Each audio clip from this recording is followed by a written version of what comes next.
CBSE board class 10 में पढ़ने वाले स्टूडेंट्स और उनके पेरेंट्स ज़रा ध्यान देंगे कि जो अब की बार एग्जामिनेशन पैटर्न है साइंस का और एसएसटी का, वो थोड़ा सा चेंज हुआ है। कई बच्चे उसके बारे में अवेयर नहीं हैं, तो टीचर्स से और स्कूल एडमिनिस्ट्रेशन से भी मेरा रिक्वेस्ट रहेगा कि बच्चों को उसी पैटर्न पे जो है पेपर्स प्रोवाइड करवाए जाएं, उनसे प्रैक्टिस करवाई जाए।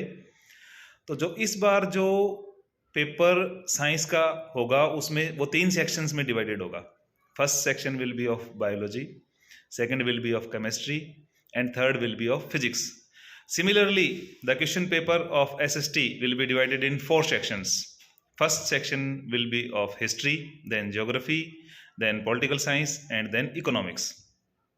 तो जैसे सीबीएसई ने पेपर का पैटर्न बनाया है सेक्शन वाइज, बच्चों को वैसे ही आंसर्स भी लिखने हैं, यानी सेक्शन के अकॉर्डिंग ही आंसर्स लिखने हैं।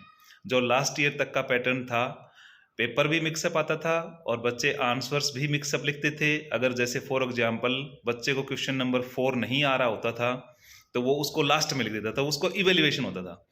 लेकिन इस बार ऐसा नहीं होगा, सेक्शन में ही लिखना है। फॉर एग्जांपल अगर किसी बच्चे को बायो का कोई क्वेश्चन नहीं आ रहा है और वो बच्चे ने सोचा कि मैं इसको बाद में सोच विचार के बाद में लिखूंगा, और उसने फिर वो गलती से केमिस्ट्री या फिजिक्स के सेक्शन में लिख दिया, तो उस आंसर को इवेल्युएट नहीं किया जाएगा and the student will be provided for that answer 0 marks. अगर आपका क्वेश्चन सही है तो भी आपको 0 मार्क्स प्रोवाइड किए जाएंगे। और ये भी क्लियर है बिल्कुल कि री इवेल्युएशन में भी उस क्वेश्चन को कंसिडर नहीं किया जाएगा।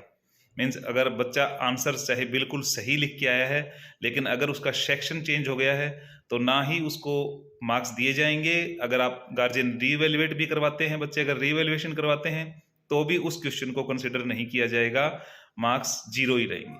तो इस बारे में ध्यान देंगे। Thank you.